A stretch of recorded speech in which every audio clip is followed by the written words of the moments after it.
കുവൈത്തിൽ വിവിധയിടങ്ങളിൽ സ്ഥാപിച്ച AI ക്യാമറയുടെ പ്രവർത്തനം സജീവം. രാജ്യത്ത് 10,000-കണക്കിന് നിയമലംഘനങ്ങളാണ് റിപ്പോർട്ട് ചെയ്യപ്പെട്ടത്. റോഡ് സുരക്ഷ വർദ്ധിപ്പിക്കാനും ഗതാഗത നിയമലംഘനം കണ്ടുപിടിക്കാനും സ്ഥാപിച്ച AI ക്യാമറകൾ പണി തുടങ്ങി. കഴിഞ്ഞ 15 ദിവസത്തിനിടെ 18,778 നിയമലംഘനങ്ങൾ കണ്ടെത്തിയതായി അധികൃതർ അറിയിച്ചു. രാജ്യത്തെ പ്രധാന റോഡുകളിൽ 252-ലേറെ AI ക്യാമറകളാണ് നിലവിൽ പ്രവർത്തിക്കുന്നത്. പുതിയ ക്യാമറകൾക്ക് ഡ്രൈവറുടെയും മുൻസീറ്റ് യാത്രക്കാരൻ്റെയും ഗതാഗത നിയമലംഘനങ്ങൾ നിരീക്ഷിക്കാൻ കഴിയും.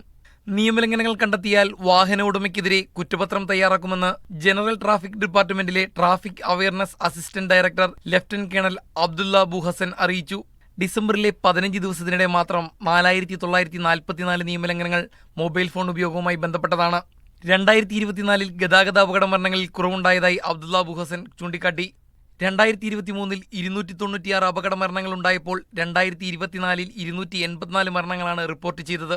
Traffic awareness assistant under secretary major general Yousef Al ഗുദ്ദയുടെ നേതൃത്വത്തിലുള്ള ജനറൽ ട്രാഫിക് ഡിപ്പാർട്ട്മെന്റിന്റെ തുടർച്ചയായ ശ്രമങ്ങളാണ് ഗുണകരമായ ഈ മാറ്റത്തിന് പിന്നിലെന്നും ലഫ്റ്റനന്റ് കേണൽ ബുഹസൻ പറഞ്ഞു. പുതിയ AI ക്യാമറകളുടെ സാന്നിധ്യം ഡ്രൈവർമാരെ വേഗപരിധി ലംഘനങ്ങളിൽ നിന്ന് നിരീക്ഷിക്കുവാൻ സഹായകരമാകും. ക്യാമറ ലൊക്കേഷനുകളിൽ വേഗത കുറച്ചാലും മുൻ നിശ്ചിത പരിധി ലംഘിച്ചാൽ തിരിഞ്ഞുപിടിക്കാൻ പുതിയ സാങ്കേതിക വിദ്യകൾ പ്രാപ്തമാക്കിയിട്ടുണ്ട്. Media 1 Kuwait.